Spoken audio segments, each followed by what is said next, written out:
Buenas tardes, señoras y señores. En nombre de la Asociación Sanmartina y el Centro Naval, queremos agradecerle la presencia de todos ustedes a esta conferencia. Sepan que para nosotros es un orgullo y un honor este tipo de conferencias referidas a ese gran estadista, gran presidente de la nación que fue Domingo Faustino Sarmiento. A continuación, el señor capitán Zavalla va a hacer la presentación de nuestras distinguidas expositoras.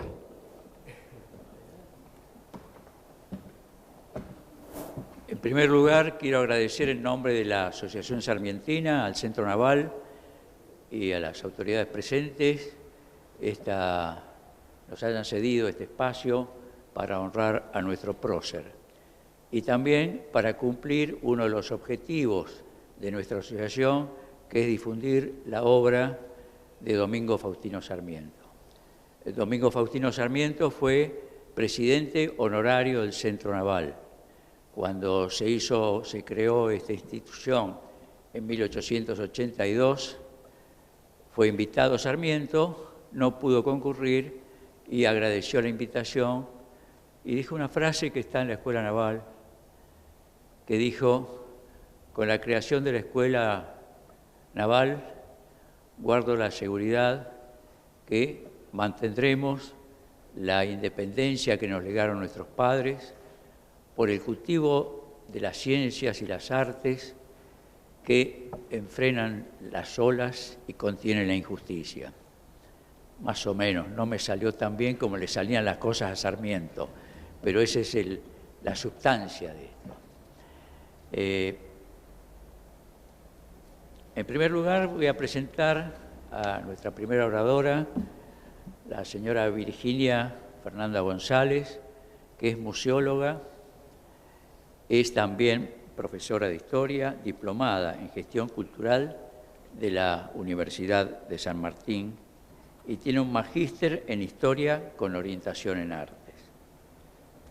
Ella tiene una extensa carrera en la museología, siendo su especialidad restauración de libros y documentos. Durante 16 años fue responsable del área de gestión de colecciones del Museo Nacional del Cabildo. Es también socia activa de nuestra asociación. Ella y Constanza, que es de la parte de la visión cultural del Museo Histórico Sarmiento. Además de directora del museo, ella es presidente de ANSIMPAC, que es la Asociación Internacional para la Protección del Patrimonio Cultural.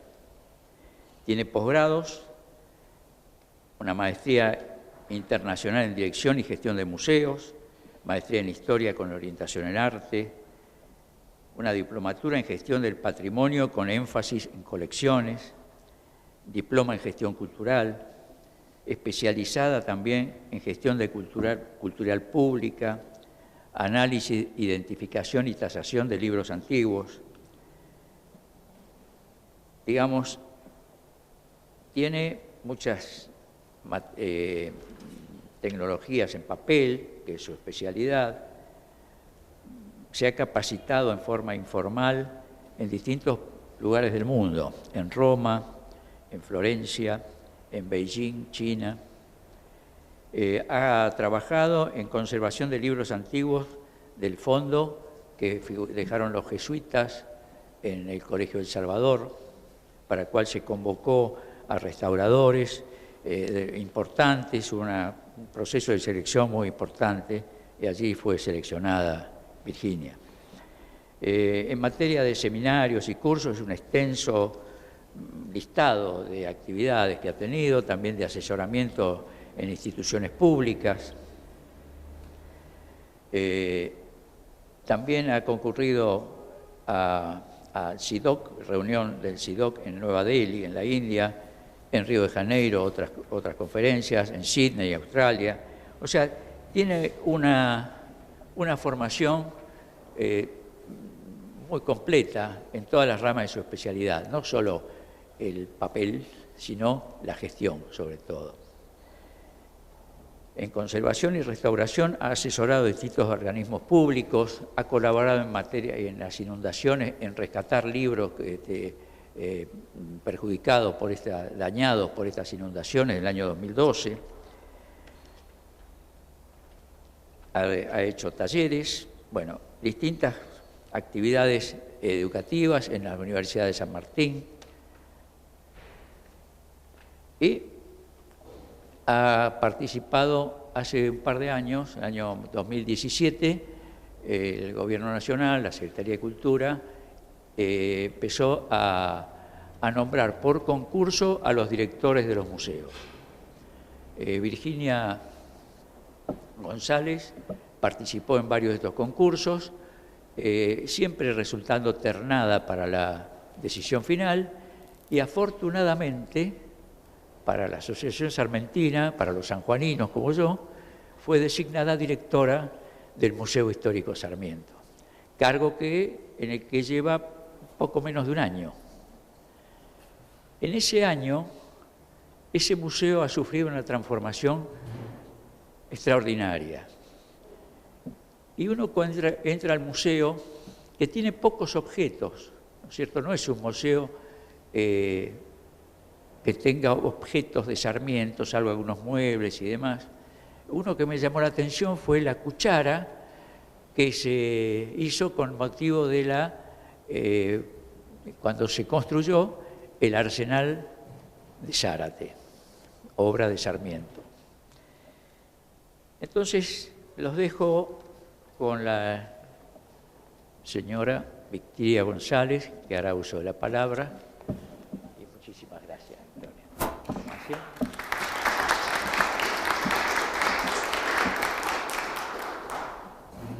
Bueno, buenas tardes. En principio quería comentarles que yo le di un resumen a Carlos y se agarró el largo. Pero bueno, en principio, muchas gracias a Carlos por haberme convocado hoy. Es un honor para mí estar aquí con ustedes. Por supuesto, a Mónica Dacharri, que también me permite esta tarde compartir con la Asociación Sarmientina, que somos flamantes socias, no tenemos 2 meses, así que estamos muy contentas. Y la idea de hoy es poder hablar de esta reminiscencia o esta idea de hablar del relicario de Sarmiento al Museo de André Davalés, es en realidad pensar al museo desde su creación, justamente, es como que se aumentó el volumen, ¿no?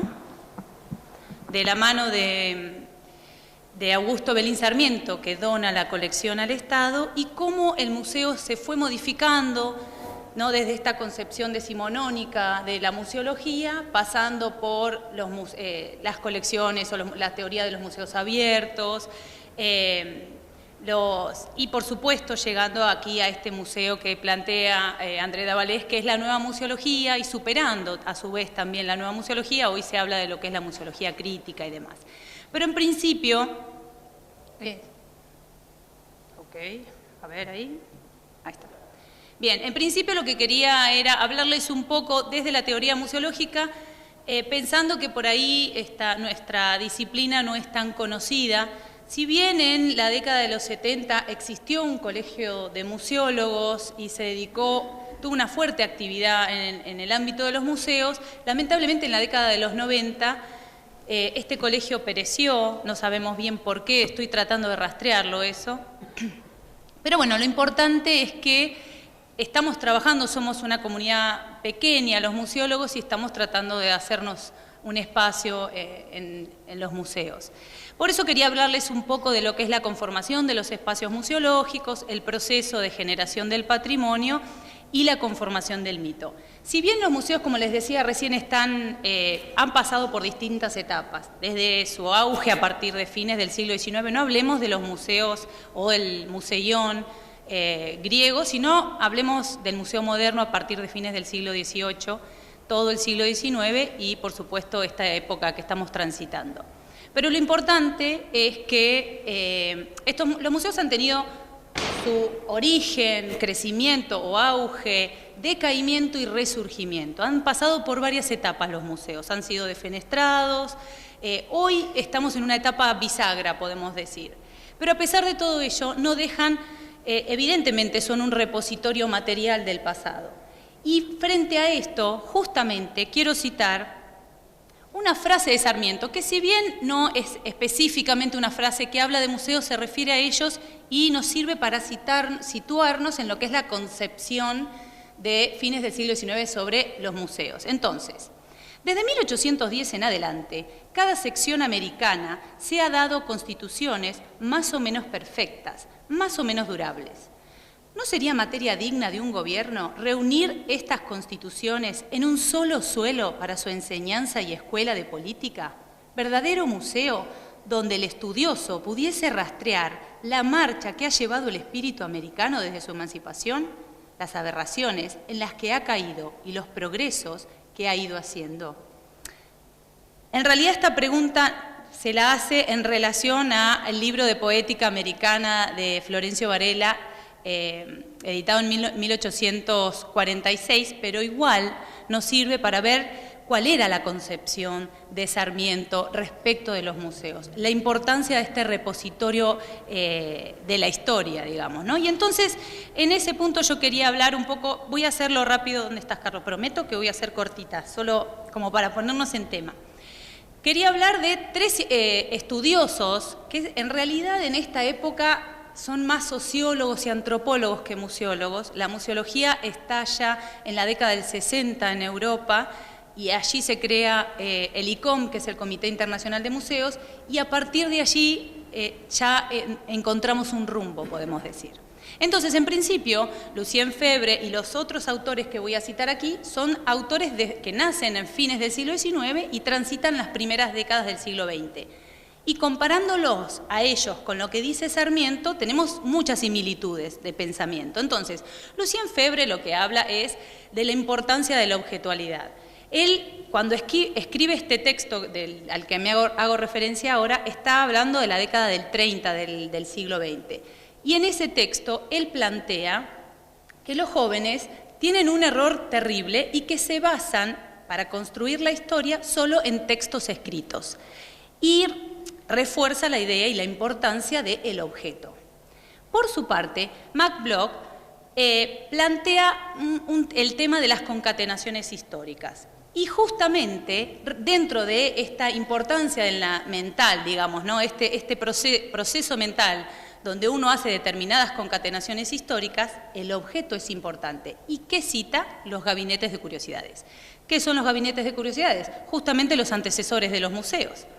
Entonces, tanto McBloch como Febvre lo que hacen es plantear un análisis sociológico y cultural desde el testimonio material. Por supuesto, nosotros los museólogos tenemos ¿no? Todo lo que usamos, lo usamos a partir del objeto. Nuestras investigaciones son a partir del objeto, a diferencia de tal vez los investigadores que parten de una hipótesis. Nosotros partimos del objeto. Entonces, y finalmente, en este punto, Cassirer habla que este es un autor en los cuales se van a basar los próximos teóricos de la museología, porque habla de una red simbólica, ¿no? Cómo el hombre está interpelado y mediado por esta red simbólica, a través de la cual se conecta con estos objetos, con la historia y demás, y donde el tiempo y el espacio son fundamentales. Esto que dice él, para nosotros es elemental, porque por supuesto, el relicario de Sarmiento está construido en un tiempo y un espacio determinado y, por supuesto, las ideas que se desarrollan en ese momento del relicario no es lo mismo que patrimonio, como planteamos hoy. Pero bueno, ya lo vamos a ir viendo. Entonces, el segundo punto que les planteaba, el proceso de generación del patrimonio. En este caso, Pierre Bourdieu, que también va a trabajar con las ideas de Cassirer, McBloch y Febvre, plantea tres momentos referidos al capital cultural. Estos tres momentos, dimensiones, él habla de el capital incorporado, o sea, lo que tiene la persona y lo que necesita la persona para interpretar el capital objetivado, o sea, el objeto, y por supuesto todo esto mediado por las instituciones. Elemental para nosotros, y hay una autora que voy a mostrársela en la siguiente diapositiva, que habla sobre esto y que lo toma y lo usa muchísimo, que ahora lo vamos a ver, que generalmente son todos, estos pensadores son, una vez que mueren los primeros de mediados del siglo XX, nacen estos pensadores. Bueno, de hecho, Bourdieu ya murió en el 2007, pero García Canclini sigue vivo. Canclini lo que habla es de que esta construcción patrimonial es una construcción bastante conflictiva, que a nosotros nos importa. ¿Por qué? Porque interviene lo público, lo privado y el sujeto. Y en esa construcción, no, por supuesto que no es una construcción armónica. Siempre va a haber situaciones de disputa entre disputas políticas, disputas culturales, y que se van a ir dando en este campo, que al no hacer armónico genera conflictos.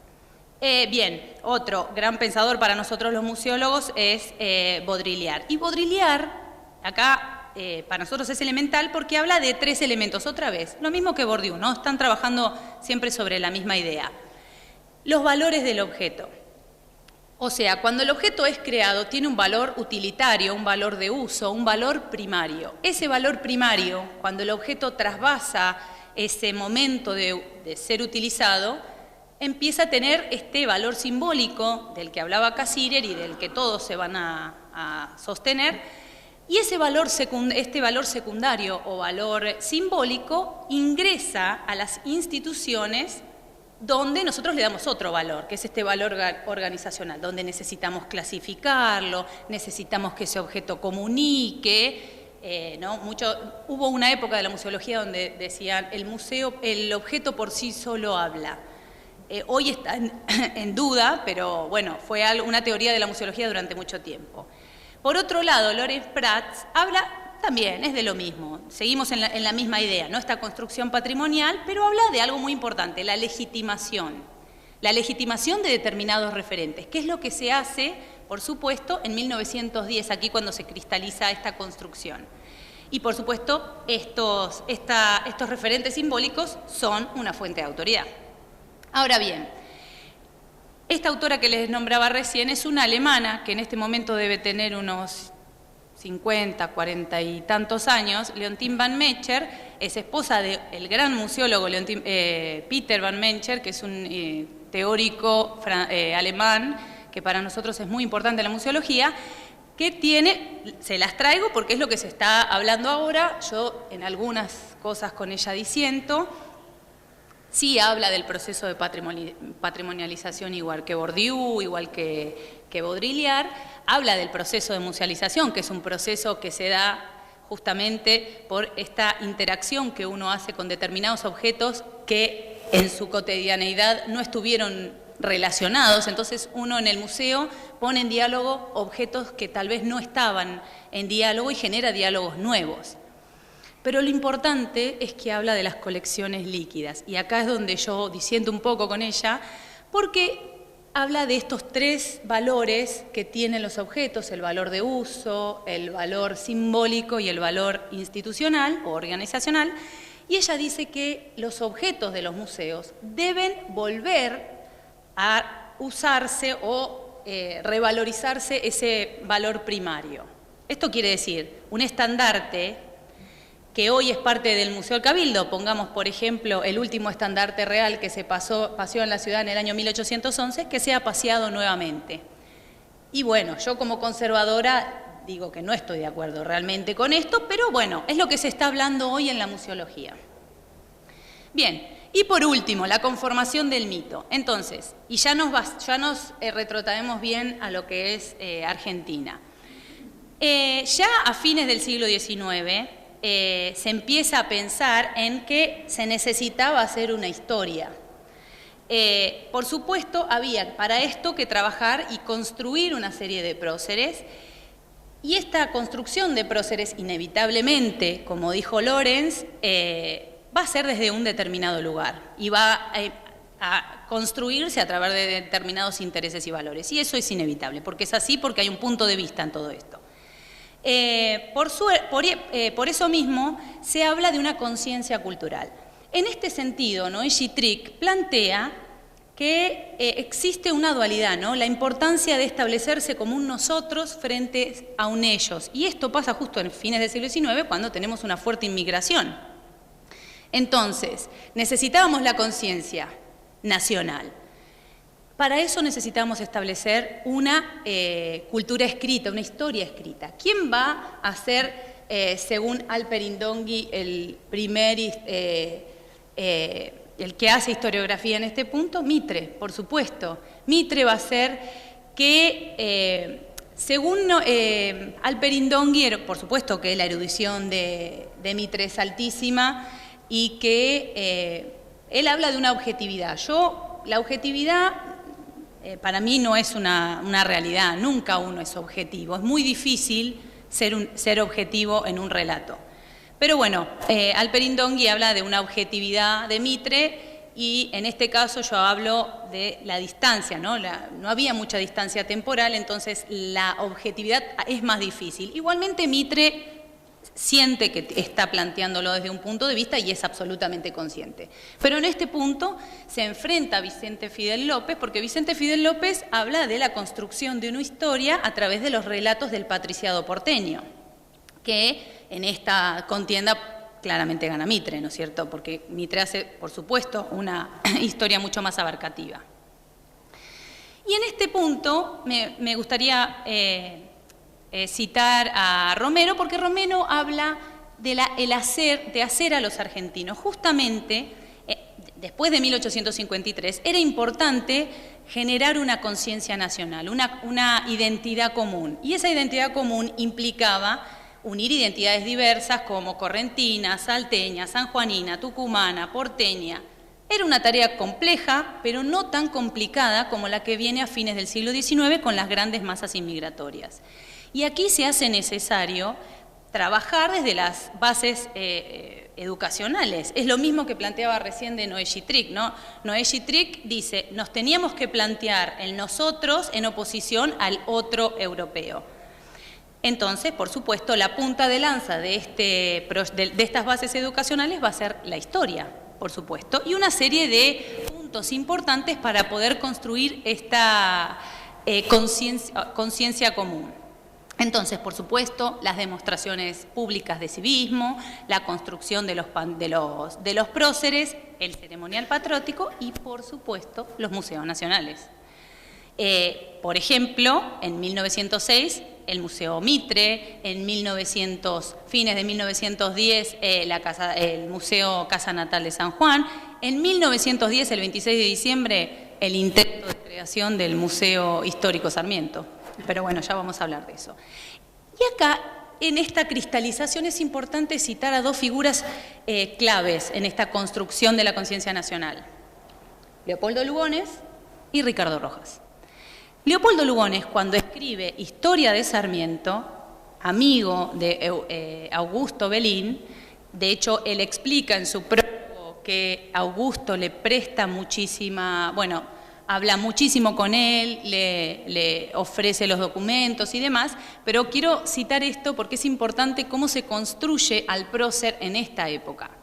Mi propósito es hacer el estudio del personaje, apreciando en su magnífica multiplicidad semejante caso único del hombre de genio de nuestro país, porque se trata ante todo de glorificar a Sarmiento. Es este el objetivo del encargo que me ha dado el señor presidente del Consejo Nacional de Educación, doctor José Ramos Mejía, y a cuya distinción quiero responder. ¿Qué es esto que les vengo diciendo, no? La importancia de, desde las bases educacionales, sentar nuestra identidad. Para eso había que escribir esta historia. Y en este punto, Ricardo Rojas, él se enoja muchísimo con los argentinos, porque justamente, y lo vamos a ver acá en su libro Restauración Nacionalista, que es un libro que no tiene desperdicio, es la verdad que bellísimo, porque uno puede extractar absolutamente la concepción de esa época, y él está dialogando con Febre, Cassirer y McLoch, ¿no es cierto? Y tiene la misma concepción, la importancia de la conciencia colectiva, de la conciencia nacional. De hecho, en un punto acusa a los argentinos de falta de trascendentalismo, que no les importaba la historia, y por supuesto plantea a los gabinetes de curiosidades, otra vez, como importantes para esta construcción. Y esos gabinetes de curiosidades, estamos hablando de los museos. Incluso llega a plantear la importancia de generar copias.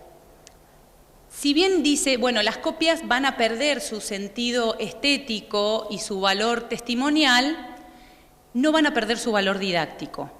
Y esa construcción está bien, de hecho en el Museo Histórico Nacional, junto con el Museo Histórico Sarmiento, generaron un montón de copias para poder trabajar de manera didáctica, pero por algunos momentos raya con la falsificación. ¿Por qué digo esto? Por haber trabajado 16 años en el Cabildo, conozco absolutamente la colección, es una colección pequeña, estamos hablando de 3.200 piezas, es como que sube y baja, ¿verdad?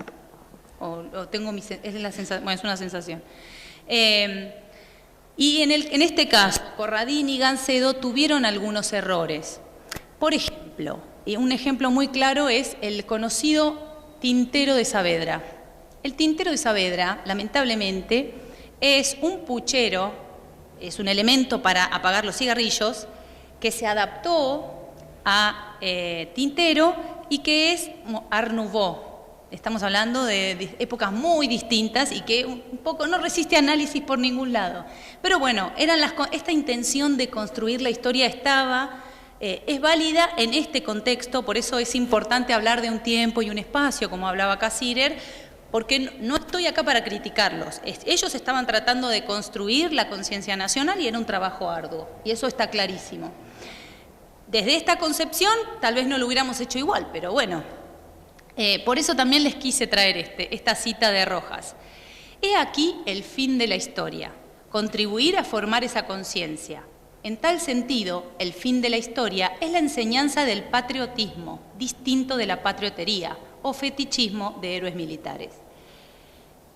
Bueno, controversial, pero la idea está, ¿no? Él quiere construir la historia colectiva y todo este libro se basa en eso. Y le da mucha importancia a lo material, a los objetos materiales. Entonces, no voy a hablar del panorama de la museología, simplemente de los museos de fines del siglo XIX para poder meternos un poco en el relicario. Entonces, el primer museo que se crea en este territorio es en 1823, de la mano del primer triunvirato y, por supuesto, Rivadavia. Ese museo es no voy a citar, no voy a hacer acá un decálogo de todos los museos, porque tampoco es el sentido, sino simplemente tener una idea de la situación, pero hubo otras creaciones locales, tal vez no sin tanta importancia, pero este es como el punto de partida. Estamos hablando de 1823, bastante temprano. Rivadavia tenía visiones muy interesantes respecto de la construcción de la identidad y, por supuesto, Sarmiento, quien nos convoca hoy aquí, que ahora vamos a hablar un poco de su idea y su necesidad de crear museos, pero durante su presidencia él crea muchos museos dedicados más que nada a las ciencias. Entre 1869 y 71 están concretamente la creación del museo, por supuesto en San Juan, ahora vamos a ir viendo un poquito más, crea el Museo de Mineralogía, porque en realidad él estaba muy interesado en todo lo que era la beta científica respecto a la creación de los museos. Pero miren lo interesante, el 4 de julio de 1869 crea el Museo de Mineralogía de Tucumán, así que estamos festejando hoy el sesquicentenario de la creación del Museo de Mineralogía de Tucumán, además del aniversario de la independencia de Estados Unidos, pero bueno, por eso estamos aquí, por la creación del Museo de Mineralogía de Tucumán. Y en 1889, ya un año después de la muerte de Sarmiento, este museo que para nosotros es clave, que es el Museo Público de la capital, pero en realidad es hoy el Museo Histórico Nacional, que es el museo ícono de este proceso, ¿verdad?, del proceso de construcción nacional. Pero acá se habla de relicarios, de reliquias, todo muy cercano a la deidad, ¿no? Ya lo leímos a Lugones hablando de glorificar a Sarmiento. Bueno, esa es la idea todavía, ¿no? No hablamos de patrimonio porque esta es una construcción social, múltiple, que no se va a dar todavía en este sentido. Estamos hablando de algo que es irrefutable. La reliquia es irrefutable, el patrimonio no. El patrimonio puede ser discutido. Y por eso yo les traje, por supuesto, como todo fetichista y museóloga, traje mi relicario de Sarmiento, por si lo quieren ver y lo quieren tocar un poco. Augusto imprime esto, el relicario de Sarmiento, y en este relicario, en principio, explica todo el problema que tiene el Museo Histórico Sarmiento en su creación y además hace un listado de los objetos que dona al Museo Histórico Sarmiento. En ese momento no era el Museo Histórico Sarmiento, sino al Estado. Y podemos ver objetos tan importantes para nosotros como la banda y el bastón. Miren cómo está la banda. Desde que se creó el Museo Histórico Sarmiento, o empezó a funcionar en el año 1938, esa banda estuvo expuesta. La banda que manda a confeccionar Sarmiento a Europa y que es la banda puntapié para que los presidentes posteriores, inclusive hasta la actualidad, usen esos colores con esas medidas. Es la banda de Sarmiento. Lamentablemente es una banda hecha de seda y, si todos lo saben y si no se los comento, la seda se autodestruye. Entonces tiene una particularidad, va perdiendo, más allá de que perdió absolutamente el color por estar expuesto a la luz incorrecta y una serie de problemáticas, el tiempo que estuvo expuesto, lamentablemente nosotros lo expusimos el año pasado, pero lo sacamos para eventos muy especiales. El año pasado, por supuesto, fue un evento muy especial porque fue el sesquicentenario de la presidencia. Y el bastón, por supuesto, que le regaló Urquiza, que tiene las iniciales de Urquiza y que se lo hizo llegar a poco de asumir Sarmiento, o el tintero.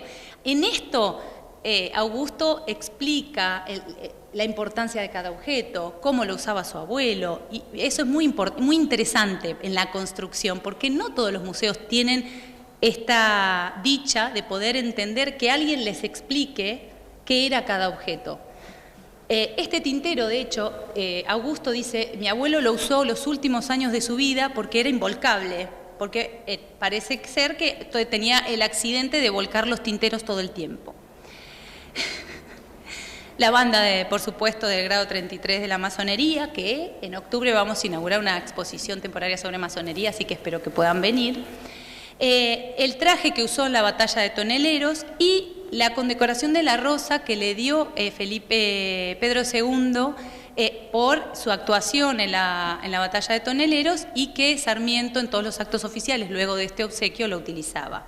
O cosas tan interesantes como sus gorritos de dormir, por ejemplo, o el corbatín que ven en el centro que utilizaba cuando era ministro plenipotenciario en Estados Unidos. Y acá les traje este objeto porque es súper interesante. Este es el soldado de Maratón que cae muerto luego de proclamar la victoria ateniense y que Sarmiento lo tenía aquí, en su escritorio. Este es un cuadro pintado por su nieta, Eugenia Belín, y Augusto dice, como Eugenia lo pintó en ese cuadro y en el incendio de la biblioteca Franklin se perdió esta escultura, él decidió obtener una réplica. Hizo traer una de Europa. Y acá vamos otra vez a lo que hablaba Rojas, ¿no? De esta necesidad de la réplica y que para nosotros es fundamental hoy para poder relatar ese escritorio que lo personifica, ¿no? Y por supuesto, les pido disculpas, pero esta foto no es una de las mejores que encontré. El sillón que, según el imaginario colectivo, en el cual murió Sarmiento y el que dice... Aquí Augusto dice, ¿dónde murió mi abuelo? Pero su médico, Alejandro Candelón, nos dice justamente lo contrario. No murió en el sillón, murió en una cama y después lo movieron. Le sacaron la foto en la cama y la foto en el sillón. Es interesantísimo esto, porque acá estamos hablando de la construcción in situ del prócer. Esto es genial, porque ya era un hombre que sabían que iba a trascender, no podía mostrárselo en una cama. Se lo querían mostrar tal cual era, y era un hombre de la pluma, por supuesto. Entonces, ¿cuáles eran estos intereses de Sarmiento por los museos? Ya podemos ver su interés en el libro Viajes por Europa, África y América, cuando detalla país por país su interés por los museos, cómo los visita. Uno hace un recorrido por los museos cuando lee el libro Viajes. Es una belleza poder entender y ver la cantidad de museos que vio y la idea que se fue formando de los museos. Ya en Recuerdos de Provincia cita, y ahora se las voy a mostrar, una carta que le escribe a Procesa en este contexto, ¿no? Y dice: el mejor estudio que de las bellas artes hice durante mi viaje en Europa, aquel curso práctico de 1 año consecutivo, pasando en reseña 100 museos sucesivamente, me surgió la idea de escribir a Procesa, el artista capaz de traducir mi pensamiento. Hago un paréntesis.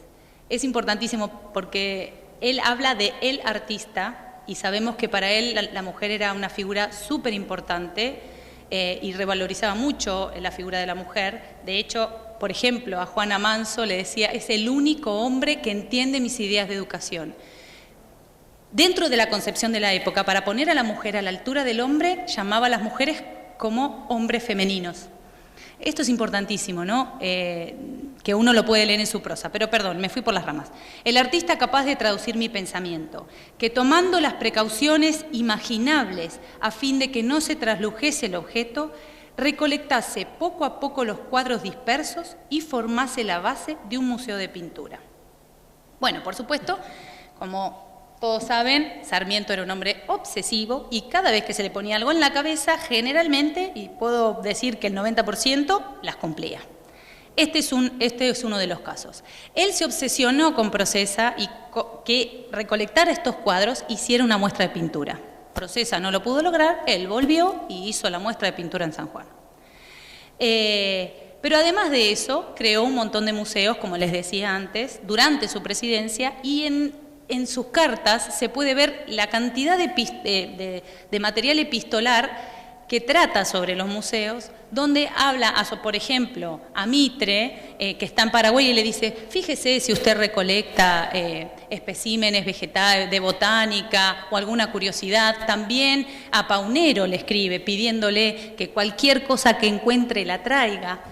Y lo más interesante, en Córdoba, que ustedes saben que este año es el sesquicentenario de la creación de la Academia Nacional de Ciencias de Córdoba, el 11 de septiembre es su aniversario. Justamente quien es la cabeza que lleva todo esto, Burmeistein, lo manda a comprar a Burmeistein una colección de fósiles, y en una carta posterior le dice a él: usted ha logrado que el Museo de Buenos Aires, estamos hablando del Museo de la Plata, por la colección de fósiles pase a ser el primero del mundo. Esto es importantísimo, estamos hablando de fines del siglo XIX, con una colección que, bueno, Burmeistein trajo, que es importantísima. Yo acá les quería mostrar algunas fotos, 2 o 3, que son modernas, la verdad, porque es cuando estuve en la Academia Nacional de Ciencias, porque, bueno, estamos haciendo un trabajo con la Academia Nacional de Ciencias y nosotros para poder llevar a cabo estos festejos del 11 de septiembre este año. Y, por supuesto, sigue en pie el Museo de Botánica y el Museo de Mineralogía que creó Sarmiento. Por supuesto, ayornado, pero, bueno, siguen allí. Ahora bien, yo quería hablar un poco de este afán sarmientino. Desde la creación, ya empezado el siglo XX, se puede ver el primer indicio, que no voy a hacer un raconto de todas las asociaciones e entidades que se dedican a la figura de Sarmiento, sino simplemente estos que me llevan a hablar del Museo Sarmiento, que es donde quiero terminar. La Comisión Pro Centenario de Sarmiento, que se crea en el año 1909, miren qué temprano, su principal objetivo era crear o declarar al primer monumento histórico nacional, que era la casa natal de Sarmiento.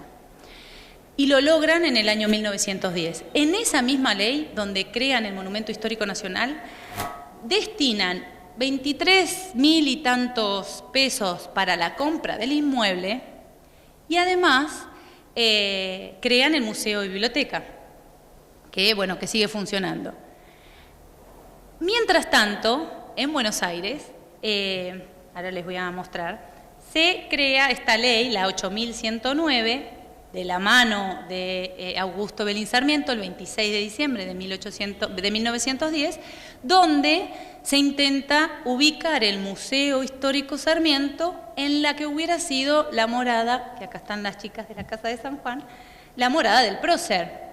Acá se querían invertir, estamos hablando de unos pocos meses después de la creación de la declaratoria de monumento de la Casa de San Juan. 400.000 pesos de ese momento, contra 23.000. En ese momento no se pudo comprar la casa porque los propietarios a último momento deciden pedir un poco más de dinero y el gobierno decide no comprarla finalmente. Ahí empiezan los problemas para el museo y la instalación del museo. Estamos hablando de 1811. En 1813, Joaquín B. González, por iniciativa de él, las colecciones de Sarmiento, que eran simplemente 10 cajas, se llevan al Museo Histórico Nacional. Y en esa oportunidad se piensa incluso de hacer una construcción contigua al Museo Histórico Nacional, pero todo queda en la nada. A quien le debemos lo que va a venir es a Ricardo Levene. Pero antes de Ricardo Levene, De Lepiane, en 1929, que era el director en ese momento del Museo Histórico Nacional, decide abrir una de las cajas y exponer en una sala del Museo Histórico Nacional las reliquias de Sarmiento. Mientras tanto, Augusto Belín Sarmiento está peleando para que esas colecciones sean parte del Estado, que igualmente él dice en 1910 que son parte del Estado, pero no encontraban un lugar, no podían ser expuestas. Bueno, entonces, ¿qué sucede? Para el cincuentenario de la muerte de Sarmiento se crea la Comisión Homenaje a Sarmiento. Esa comisión, en 1938, encabezada por Ricardo Levene, que en ese momento era el presidente de la Comisión Nacional de Monumentos y Museos, se crea, bueno, en realidad, en principio, la ley 8111 es reglamentada mediante un decreto por el cual se solicita la compra de lo que fuera el Congreso de Belgrano. Y ahí estamos ya en el Museo Sarmiento. El Museo Sarmiento, entonces, abre sus puertas el 11 de septiembre de 1938, recién.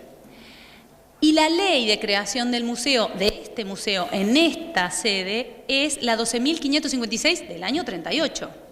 Y un mes después, estamos hablando del 29 de septiembre ya para esta época, ¿no? Y un mes después se lo declara a este edificio tan importante para nosotros, Monumento Histórico Nacional por la ley 12.569.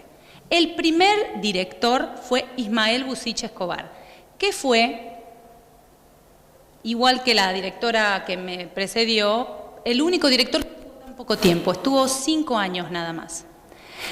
El Museo Histórico Sarmiento tuvo solo 6 directores hasta el año 2018. De esos 6 directores, los directores estuvieron muchos años en su cargo. Pero el más importante, yo les puedo nombrar a todos, si quieren, no me acuerdo los nombres de todos, pero el que más me importa es Liceda, porque Liceda, que estuvo a partir del año 74,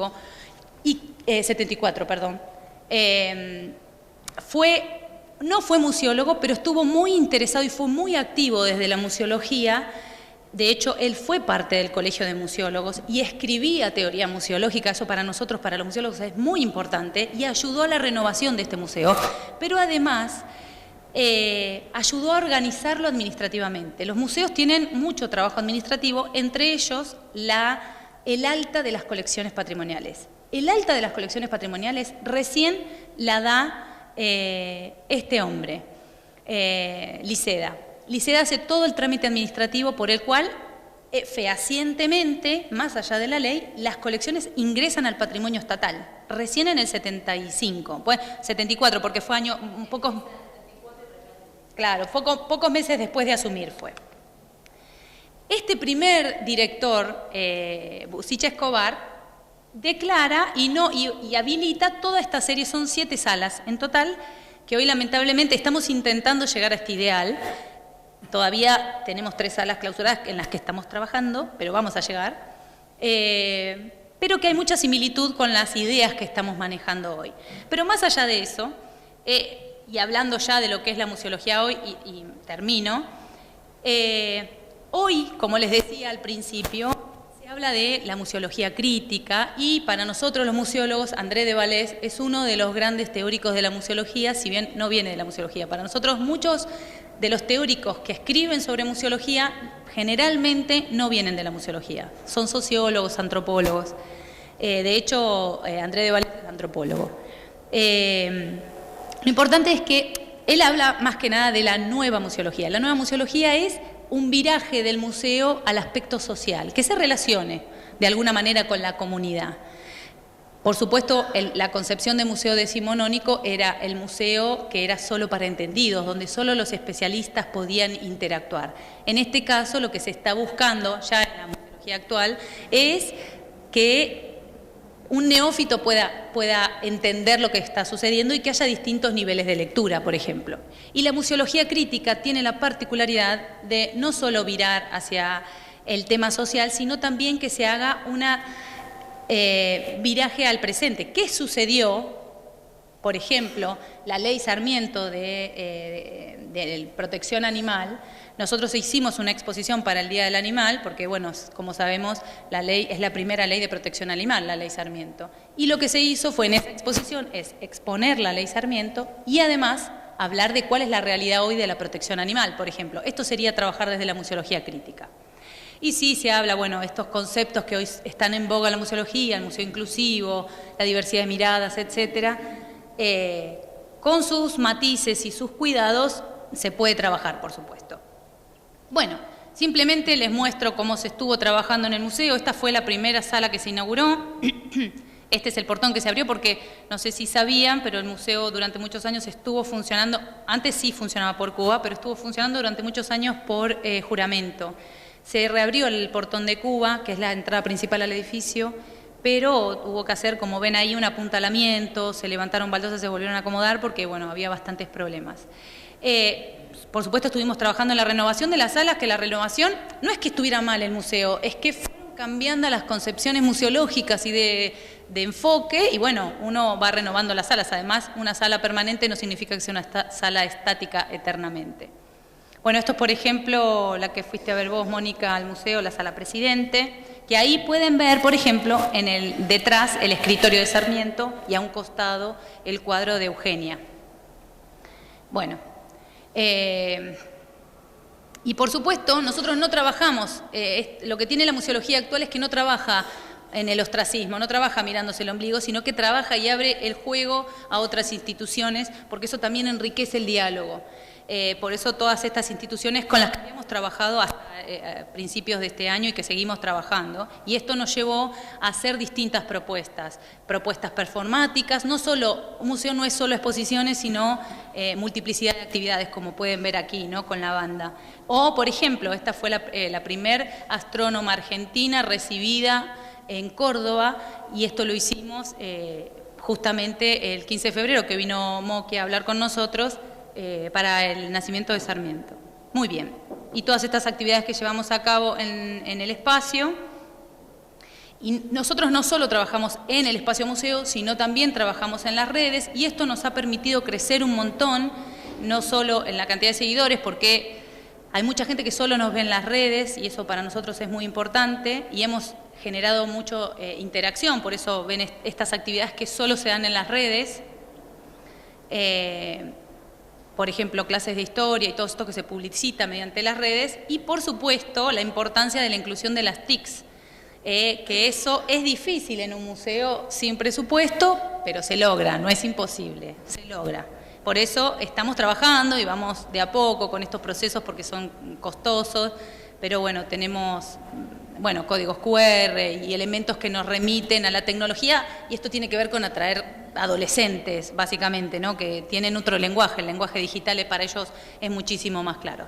Entonces, por supuesto, esto permitió, y esto lo basamos en estudio de encuestas, mejorar la cantidad de público, atraer otro tipo de público, y que la gente se involucre muchísimo más. Tenemos visitantes fieles, por ejemplo, y acá pueden ver en estas fotos que les muestro ahora, bueno, esto nada, son tortas que no importa, pero acá está la interacción de la gente joven y distintos seminarios que hemos trabajado. Y esta foto para mí es hermosa, porque es el museo desbordado, viendo a la banda. Para mí fue un festejo hermoso, y esto es lo que se está logrando, ¿no?, que el museo esté presente, sobre todo en el barrio. Nosotros tenemos un gran trabajo con el barrio y que para nosotros es muy importante. Así que bueno, espero no haber sido demasiado pesada. Muchas gracias por haberme escuchado y bueno, gracias.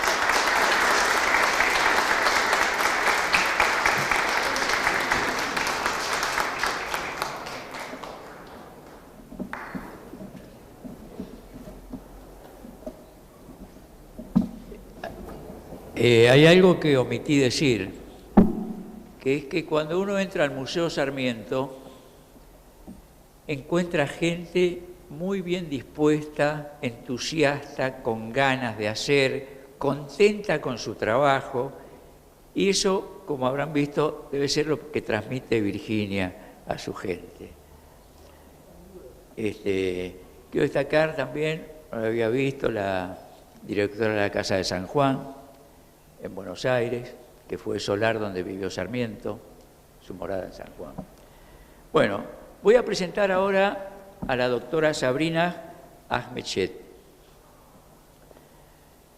que tuvo la gentileza de aceptar la invitación en la primera llamada telefónica.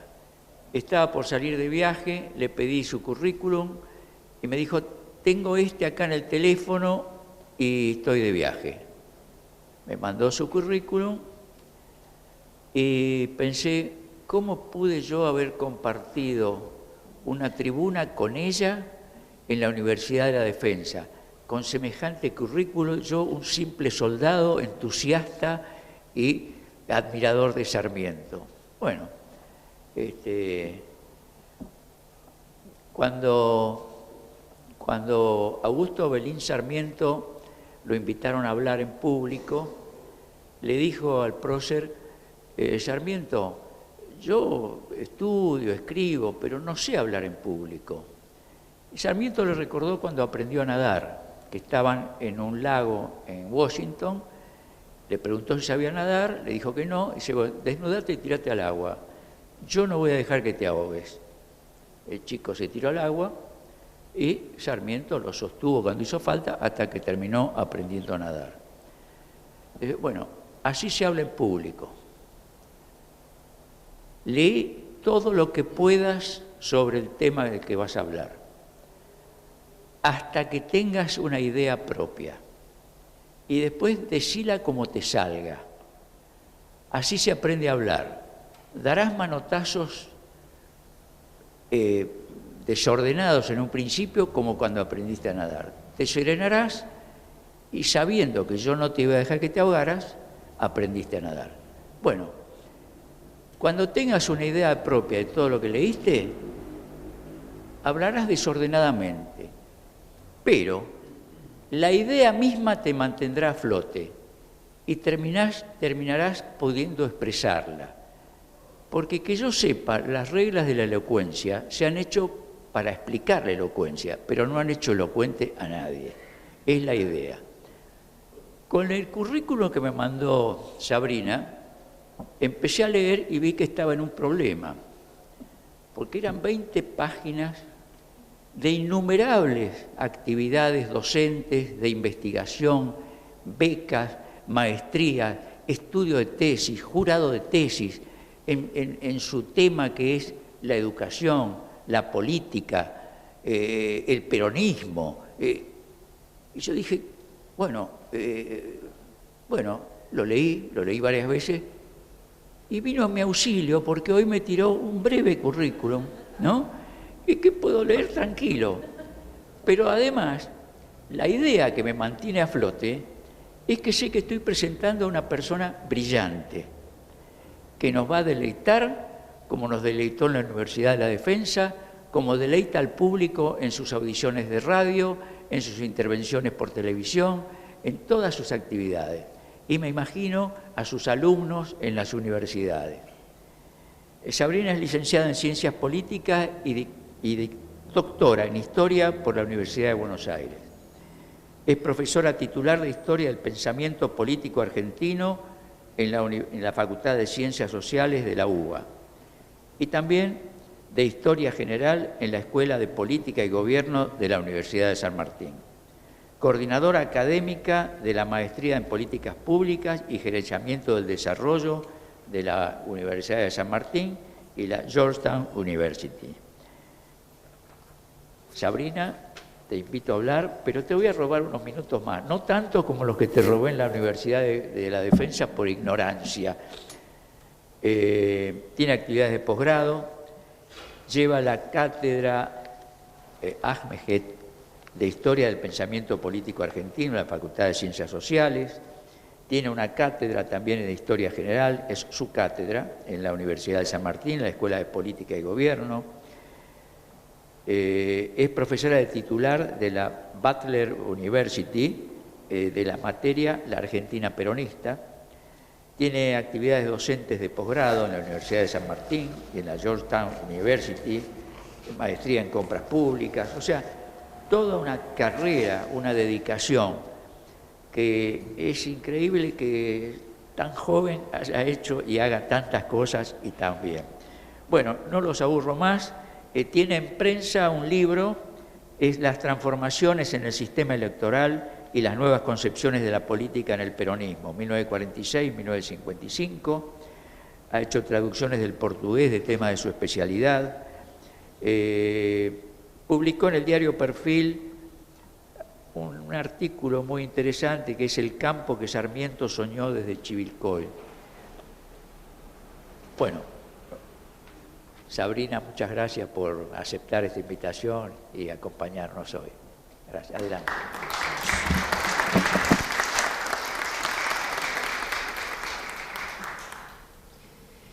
Bueno, en primer lugar quiero agradecer enormemente al capitán Carlos Zavala por esta ocasión. Para mí hablar de Sarmiento siempre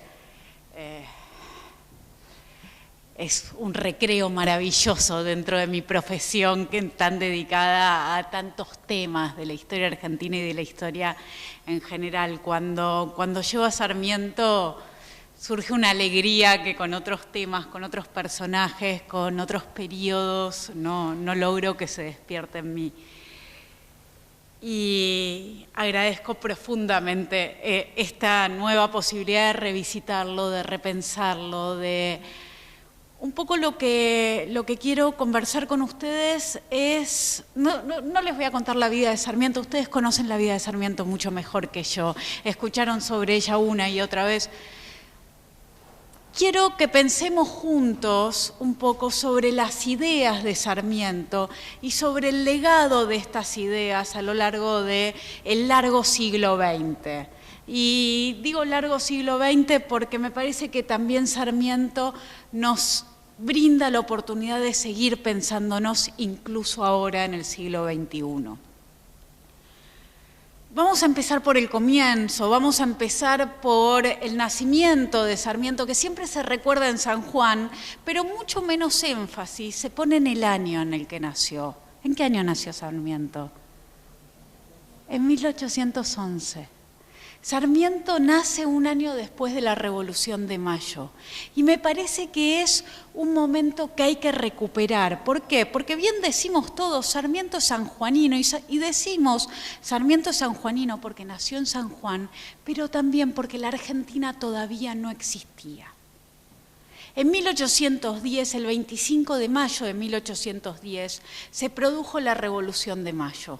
Y después de varias décadas de vivir dentro de un orden conocido, que era el del Virreinato del Río de la Plata, teniendo a España como metrópolis, ese 25 de mayo se tomó la decisión espontánea, sin demasiado pensamiento previo, de llevar adelante una revolución y empezar a construir un mundo nuevo. Un mundo que se abría sin todavía saber cómo iba a ser. Me permito una digresión y nada tiene que ver ni con la Argentina ni con Sarmiento, pero sí con el momento, sí con nuestro continente y con experiencias comunes. Hay una serie que a mí me encanta, yo miro muchas series. Esta serie es sobre la vida de John Adams, que para mí es otro de estos grandes personajes americanos para recordar y para repensar el liberalismo. Y en esta serie de John Adams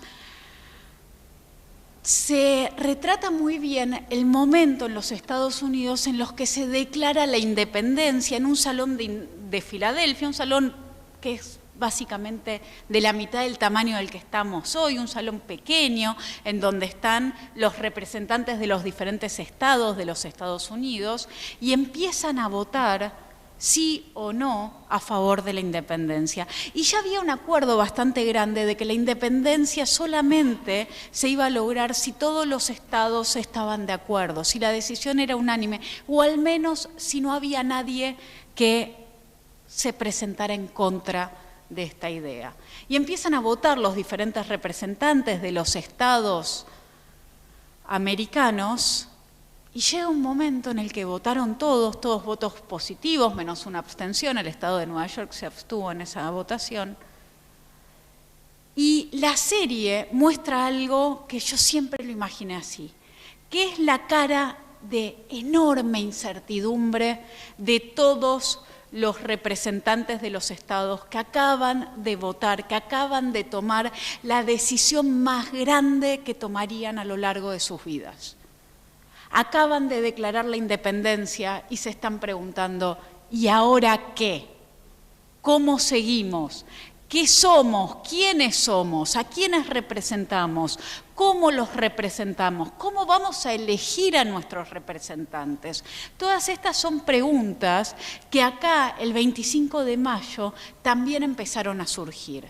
Y Sarmiento nace en esta realidad. Sarmiento nace con una primera junta que se arma en Buenos Aires a las apuradas y con ganas de convencer y con armas para lograr convencer, mandan diferentes misiones a las provincias que todavía no son provincias para llegar a formar eso que nosotros conocemos como la Junta Grande.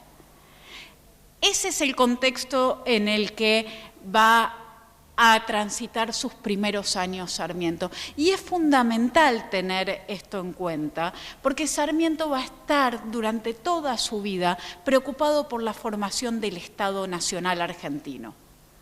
Y nosotros tenemos que recordar que él nace en un momento en el que el Estado Nacional argentino no existía y que él va a ser una de las personas más importantes en la conformación y en la reflexión sobre cómo tiene que ser ese Estado.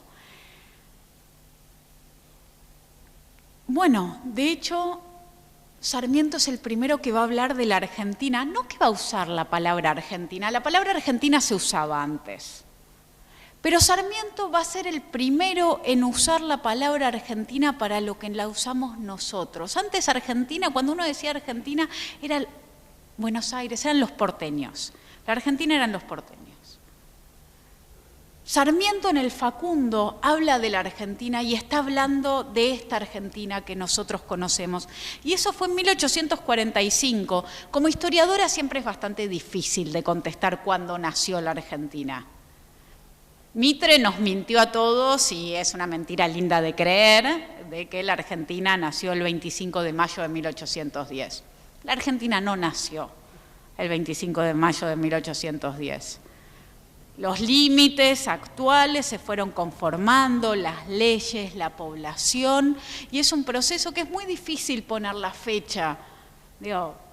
La independencia llegará en 1816, en 1853 tendremos nuestra primera constitución, pero si seguimos pensando, incluso podemos llegar hasta la década de 1880, cuando, por ejemplo, se conforman como territorios nacionales todo lo que actualmente son provincias, pero conforma la Patagonia, y no solo la Patagonia, el territorio de los Andes, Misiones, Chaco, Formosa. Vemos que fue un largo proceso el de construcción de la Argentina y que Sarmiento fue acompañando a lo largo de toda su vida y con todas sus preocupaciones. Una primera anécdota todavía de juventud de Sarmiento tiene que ver en el momento en el que es reclutado para formar parte del Ejército Federal por Quiroga. Invitación que él prefiere declinar y va a conversar con Quiroga para declinarlo, pidiendo ser tratado de forma equitativa, y por este pedido es acusado de desacato y es enviado a prisión, una prisión muy breve, pero Ese es el momento en el que Sarmiento, que no había mostrado demasiadas intenciones de unirse a ningún ejército antes, se empieza a acercar al ejército de paz. Y traigo esta anécdota en la vida de Sarmiento porque es parte de un mundo que Sarmiento va a dejar atrás, va a ayudar a dejar atrás, que es el mundo de los unitarios y los federales. Cuando se habla de Sarmiento, cuando se habla del pensamiento de Sarmiento, ya no tiene ningún sentido enmarcarlo dentro del mundo, en esa división entre unitarios y federales, porque los problemas que tenían los unitarios y federales ya no son los problemas propios de Sarmiento.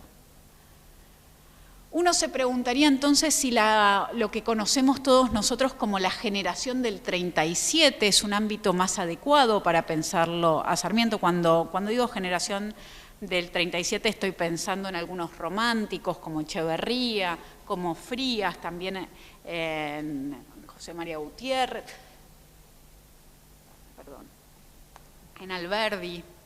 Alberdi también me cuesta un poco, pero Sarmiento lo pondríamos con comodidad dentro del pensamiento de la generación del 37. Él todavía es un poco joven también para pertenecer de forma orgánica a este grupo que tiene lugares de socialización que no son los de Sarmiento. No, tampoco.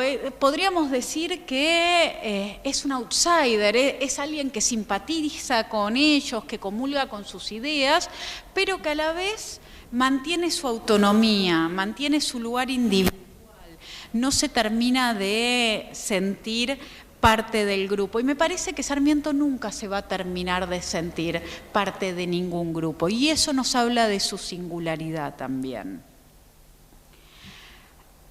Pero va a compartir realidades, va a compartir dramas con esta generación del 37. Cuando digo dramas estoy pensando en exilios.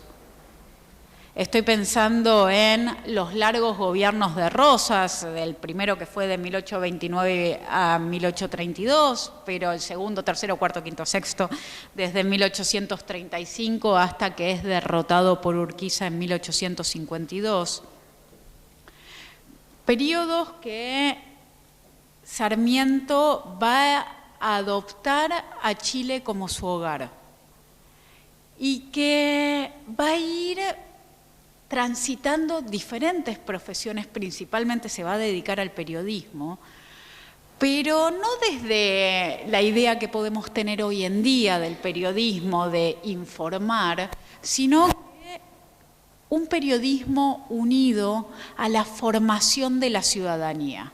El rol del periodista tenía que ver con ser parte de una élite que estaba pensando la realidad, que estaba pensando los acontecimientos y que también estaba pensando el futuro, y que se involucraba en política y se involucraba de forma muy activamente. Esa idea de el periodista objetivo, a Sarmiento lo hubiera detestado. ¿Por qué?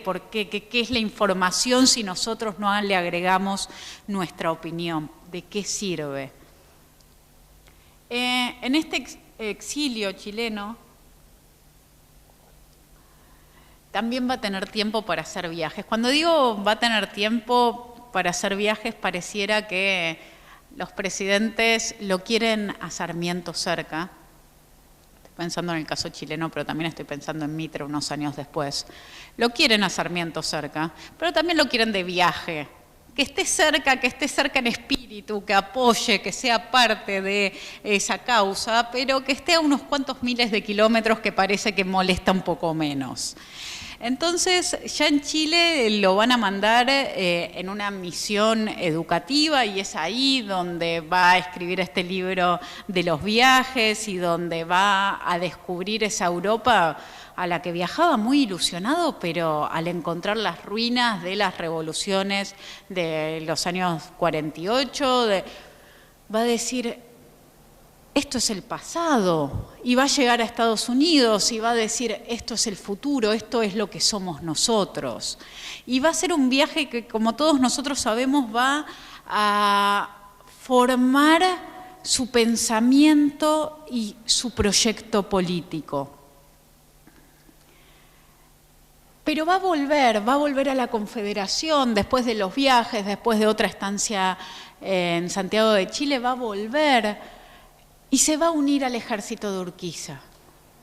Y se va a unir contra esa tiranía de Rosas y va a participar activamente, llevando los diarios, pensando el enfrentamiento, y luego va a descubrir que Urquiza no era el líder que él pensaba que tenía que construir la Argentina de futuro. Es más, va a empezar a pensar, y esto lo vemos muy claramente en unas cartas deliciosas que él escribe, que son las cartas quillotanas, que son en correspondencia con la 101 de Alberdi, que Urquiza tal vez sea un tirano en miniatura, que ya no era la gran tiranía de Rosas en Buenos Aires, sino que era un tirano entrerriano que hacía las mismas cosas o aún peores que aquellas que hacía Rosas, y que no era a él a quien había que acompañar. Acá tiene una gran discusión con Alberdi, que Alberdi dice, bueno, pero es el soldado que nos liberó del yugo de la tiranía rosista, lo tenemos que acompañar.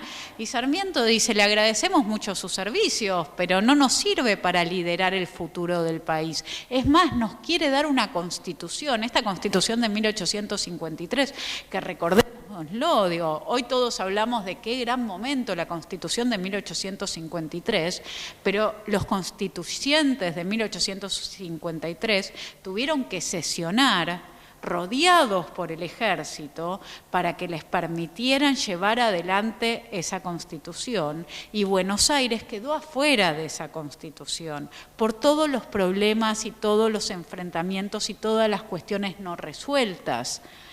Entonces llegamos a este Sarmiento que dice, tal vez no sea el mejor momento con tantas luchas pendientes, con tantas cuestiones para resolver, para darnos una constitución. Tal vez falte un poco más. Y yo me animo a decir que Sarmiento ya se veía liderando él ese proceso. Va a venir Mitre. Va a llegar Mitre a la presidencia, Sarmiento va a estar muy cercano, de hecho va a colaborar en la presidencia de Mitre, va a ser ministro de gobierno, después va a ir en una misión diplomática, porque de nuevo, cerca pero no tanto, y va a tener un conflicto abierto con Mitre sobre el asesinato de Chacho Peñalosa. El momento en el que después de una rendición, Peñalosa se rinde y sin embargo se lo asesina, y no solo se lo asesina, sino que se decide que hay que pasear su cuerpo para que todos vean cuáles son las consecuencias de aquellos que eligen los caminos de la montonera, los caminos del disturbio, los caminos contrarios a la construcción de la nación.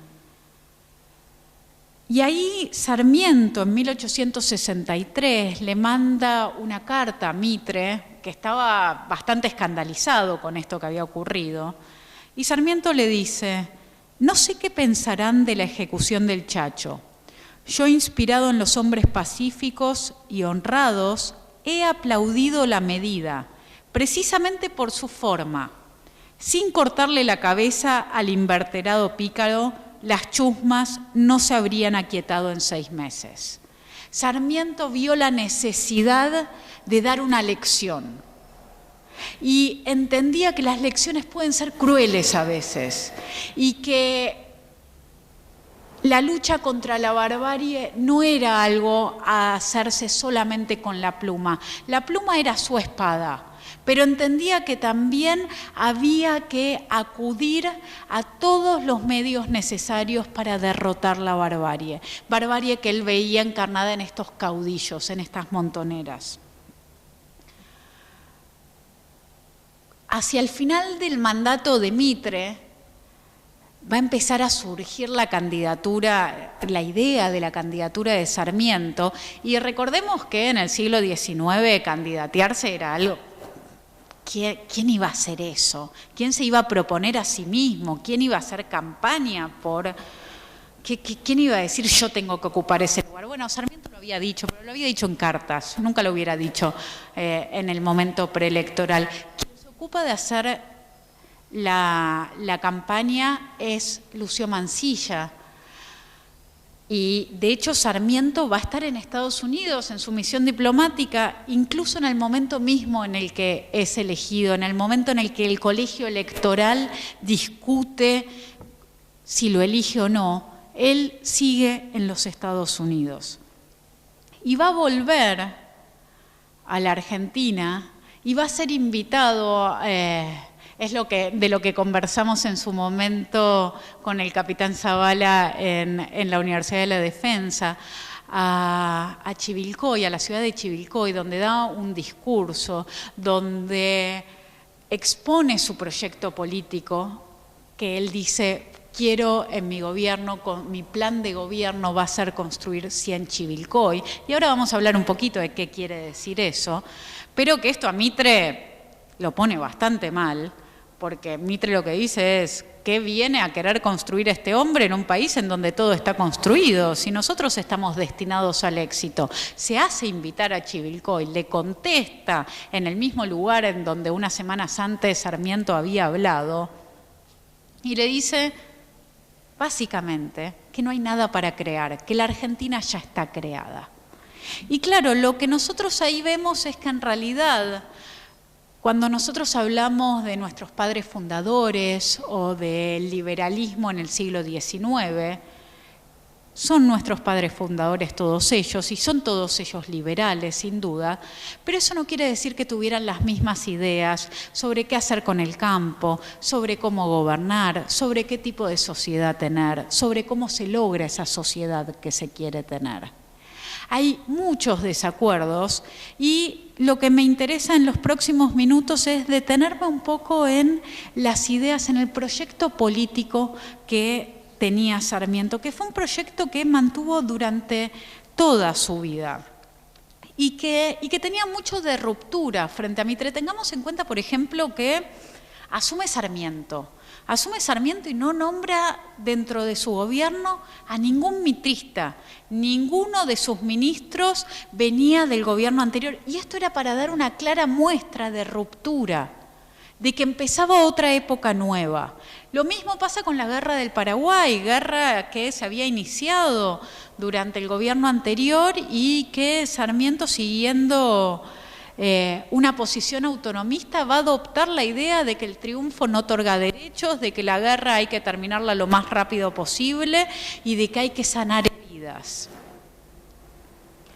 Y me quedé pensando en lo que nos mostrabas de la banda presidencial y cómo esa banda presidencial sirvió de modelo para las siguientes bandas presidenciales que tuvieron nuestros presidentes, porque si hay algo que hace Sarmiento es enaltecer la figura del presidente. Sarmiento lo va a visitar a Mitre antes de que Mitre antes de que Mitre terminara su mandato, y ve las sillas, ve el escritorio, ve el estado del lugar y no puede entender que el presidente, que la figura del presidente, con todo el valor simbólico y todo el valor real que eso representa, esté rodeado de esa forma. Entonces, una de las cosas que va a hacer, bueno, la casa, cuando nosotros decimos la Casa Rosada la hizo Sarmiento, Sarmiento la va a pintar de rosa, Sarmiento la va a embellecer, Sarmiento le va a poner los patios interiores, Sarmiento va a encargar un carruaje adecuado para el estatus presidencial que él y que los siguientes presidentes tienen. Él entiende que todos estos gestos hacen grande a la presidencia, y haciendo grande a la presidencia se hace grande al país. Y decía, hay un proyecto político claro en Sarmiento que es diferente al de Mitre. El de Mitre lo resumiría diciendo que es la civilización avanzando en 4 patas. Son las vacas que se reproducen solas y que nos empiezan a dar riqueza y que nos empiezan a poner en un lugar de centralidad hacia fines de los años 60 del siglo XIX en el Concierto de las Naciones. Pero Sarmiento, después de su viaje, después de su experiencia en los Estados Unidos, dice, eso no alcanza, nosotros tenemos que crear una sociedad, nosotros somos un desierto y una sociedad no se crea desde arriba solamente. Para crear una sociedad, para crear la sociedad que queremos, necesitamos a individuos activos, necesitamos a ciudadanos involucrados con el desarrollo cultural, económico, social y político. No necesitamos, como tal vez podía pensar Mitre, a un grupo, una vanguardia iluminada que conoce mejor que el resto lo que el resto necesita y que lo puede guiar. No, Sarmiento entendía que la democracia se hace entre todos. Y esto es muy importante porque digo democracia, y democracia es una palabra que casi no se usa en el siglo XIX, pero Sarmiento la usa. En el siglo XIX la idea importante es la de república, no la de democracia. La democracia va a ser del siglo XX, pero Sarmiento la usa y hace referencia a esto que les voy a leer, que es un pequeño pasaje tomado de una carta que Sarmiento escribe muchos años antes de ser presidente, en 1847, durante su exilio en Chile, cuando es enviado a los Estados Unidos. Le escribe una carta a Valentina Alsina, maravillado con la sociedad que él encuentra, no en las ciudades americanas, sino en el campo americano, y habla sobre las aldeas. Y él dice, la aldea es el centro de la política, como la familia lo es de la vida doméstica. Y está hablando de la aldea de los Estados Unidos, y va a remarcar esto, porque va a decir, la aldea francesa o chilena es la negación de la Francia o de Chile, y nadie quisiera aceptar ni sus costumbres, ni sus vestidos, ni sus ideas como manifestación de la civilización nacional. ¿Qué es lo que está diciendo? El campo que se conocía acá, que era el mismo que estaba en Francia o que estaba en Chile, era el lugar del retraso. Y él lo que está viendo es que eso no es necesariamente así, que en la experiencia de los Estados Unidos eso no es así. Continúo, dice, la aldea norteamericana es ya todo el Estado, en su gobierno civil, su prensa, sus escuelas, sus bancos, su municipalidad, su censo, su espíritu y su apariencia. Del seno de un bosque primitivo, la diligencia o los vagones salen a un pequeño espacio desmontado en cuyo centro se alzan 10 o 12 casas. Miren la dimensión que está hablando, 10 o 12 casas. Pero habla de vagones. Y va a seguir y va a describir las casas y va a decir, estas son de ladrillo, son casas que están hechas para durar en el futuro. Construido con el auxilio de máquinas, la tecnología de nuevo puesta en la mitad de la vida a estos, ¿qué decíamos? 1847, antes de la segunda mitad del siglo XIX. Decía entonces, estas son de ladrillo, construido con el auxilio de máquinas, lo que da a sus costados la tersura de figuras matemáticas, uniéndolos entre sí argamasa en filetes finísimos y rectos. Levántanse aquellas en 2 pisos cubiertos de techumbres de madera pintada. Puertas y ventanas pintadas de blanco sujetan y cierran cerraduras de patente. Y stores verden, pisos verdes, animan y varían la regularidad de la distribución. Y nos aclara, me fijo en estos detalles porque ellos solos bastan a caracterizar a un pueblo y suscitan un cúmulo de reflexiones. Lo que para muchos podía parecer algo superfluo, como decorar la casa o como ornamentar esas casas, es donde Sarmiento encuentra la civilización. Y es una civilización que él sabe que para que tenga un futuro exitoso tiene que cumplir algunas condiciones y lo dice abiertamente con palabras que en la Argentina de hoy, del 2019, parece que todavía nos dan un poco de miedo, como la misma palabra del mercado. ¿Qué dice Sarmiento? cuando piensa estas casas. Dice, supongo que 20 millones de norteamericanos habitan 1 millón de casas. ¿Cuánto capital invertido en satisfacer esta sola necesidad? Fabricantes de ladrillos a la mecánica han hecho con sus productos fortunas colosales. Fábricas de cerrajerías de patente venden sus obras por cantidades 100 veces mayores que en cualquier otra parte del mundo. Habla de las estufas de hierro, habla de toda la economía que se moviliza en la construcción de esas aldeas y habla del progreso de un país unido a estas demandas.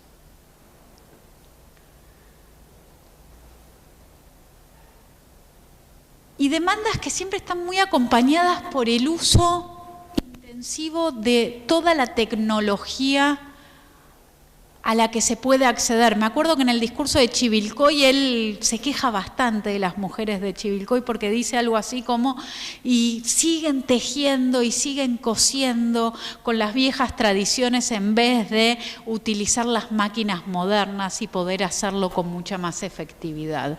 Sarmiento era un hombre que entendía no solo su época, sino que entendía el futuro y entendía que en esas aldeas no solamente se construía una vida familiar, una vida religiosa, porque la iglesia formaba una parte central, como también el banco, como también la escuela, una escuela que estaba ahí. Cuando nosotros hablamos de la escuela en Sarmiento, ¿por qué Sarmiento estaba tan obsesionado en que todos nosotros supiéramos escribir y leer? Eso es lo que nos daba libertad como ciudadanos, porque eso es lo que nos daba independencia. Y cuando hablo de independencia, no estoy hablando solamente de una autonomía política, estoy hablando también de una independencia económica, porque leer los avisos de los diarios, al conocer las letras, las palabras y poder acceder a las frases, permitía encontrar trabajo. Y permitía encontrar trabajo no solo en el lugar donde uno había nacido, sino en otros pueblos cercanos. Y permitía movilizarse y permitía una vida mucho más cercana a la del futuro que a la que existía realmente en esta primera mitad del siglo XIX. Y el campesino que imagina Sarmiento no es solamente el dueño de un pequeño terreno en donde cultiva aquello que necesita para subsistir y un poquito más, porque así puede ir al mercado y canjear y vender lo que le sobra por otros bienes que va a necesitar, sino que además de ser eso, es un ciudadano preocupado por los asuntos públicos, que participa mediante el uso de su razón, mediante el uso de sus palabras, en todos los órganos en donde puede tomar decisiones, porque Sarmiento no cree en un gran Estado decisor, sino que en lo que cree es en las múltiples organizaciones de lo que hoy llamaríamos la sociedad civil, resolviendo sus propios problemas, porque él entiende que nadie conoce mejor los problemas de cada comunidad como quienes habitan en esa comunidad. Y es bastante particular, porque de nuevo estamos en el 2019 y nos parece que la idea de descentralización es una idea novedosa, cuando Sarmiento no estaba hablando de otra cosa, cuando Sarmiento no hablaba de... Sus preocupaciones no eran otras que formar muchas ciudades y formar muchos centros y conseguir que las personas logren desarrollar toda su vida en estos lugares, sin tener que trasladarse a las grandes metrópolis, porque encuentran todo allí donde viven. Sobre el legado de Sarmiento, sobre el legado de esta generación de liberales de la segunda mitad del siglo XIX. Está claro que tenemos, incluso hoy en día, las instituciones que ellos crearon en gran parte son nuestras instituciones, las ideas con las que se gobiernan son sus ideas. Pero si nosotros tenemos que pensar dentro de todas esas ideas de estos liberales del siglo XIX, ¿qué pasa con las de Sarmiento? Yo creo que la más exitosa de todas, sin dudas, es la de la escuela pública y que la escuela pública signifique no solo la escuela inicial, la escuela primaria, la escuela secundaria, sino también en este país la universidad pública, es el gran legado de Sarmiento.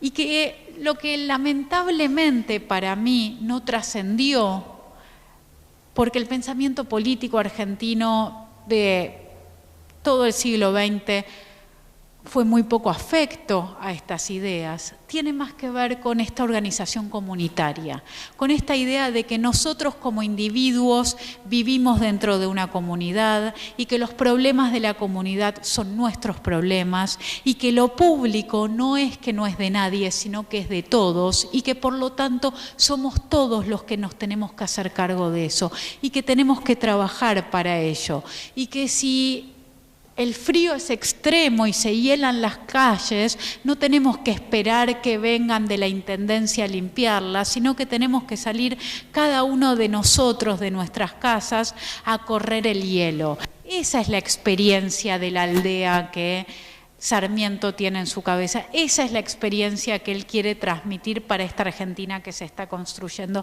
Y me parece que lamentablemente lo que terminó imponiéndose en la Argentina tiene mucho más que ver con un Estado, herencia del Estado español, de la Europa latina, porque incluyo Italia, incluyo a Francia también en esta forma de entender la política, en donde siempre las soluciones a nuestros problemas, no importa cuáles sean, son buscadas en el papá Estado, en ese papá que se supone que tiene que ser proveedor de todo. Y Sarmiento lo que quería era construir lo contrario.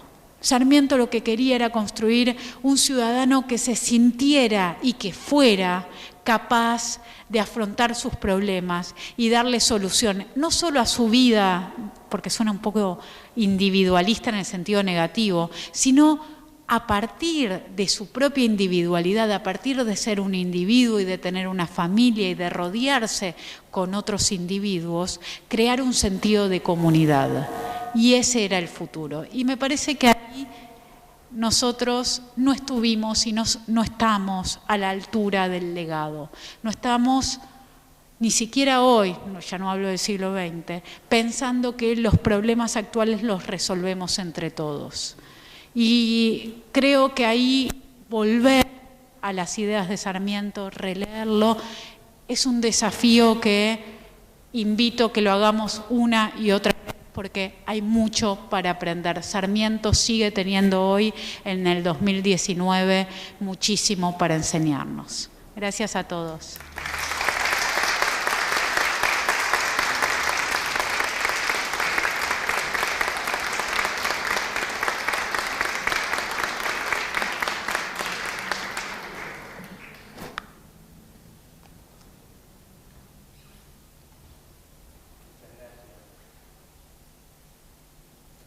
No sé, ¿alguien quiere hacer preguntas?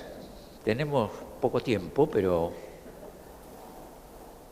¿no? Bueno, muy bien. Muchas gracias. Todo claro, no hay preguntas. Todo clarísimo. Muy bien. Gracias.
En nombre de nuestro Centro Naval, yo como vicepresidente, en nombre de su comisión directiva, quería agradecer a nuestros expositores, a la Asociación Sarmentina y a todos ustedes por su presencia, y que para esta institución, para nuestro Centro Naval, siempre una enorme satisfacción abrir las puertas a todos que van a hablar para rescatar y resaltar la figura del señor presidente Sarmiento, que como ustedes saben tiene una enorme vinculación con nuestra institución madre y con nuestro Centro Naval.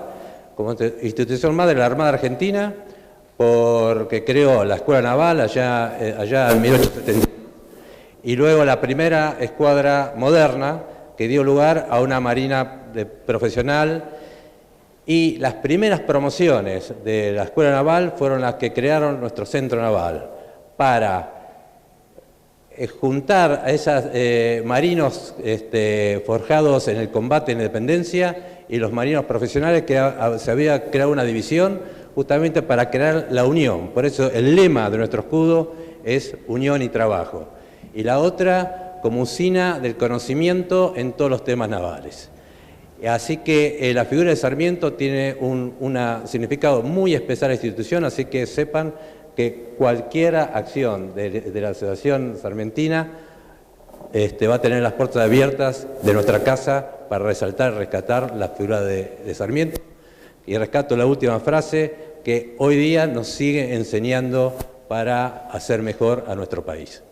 Así que para agradecerle el reconocimiento a nuestros expositores de hoy, y para que tengan un recuerdo de su paso por esta casa, le hago entrega de este diploma.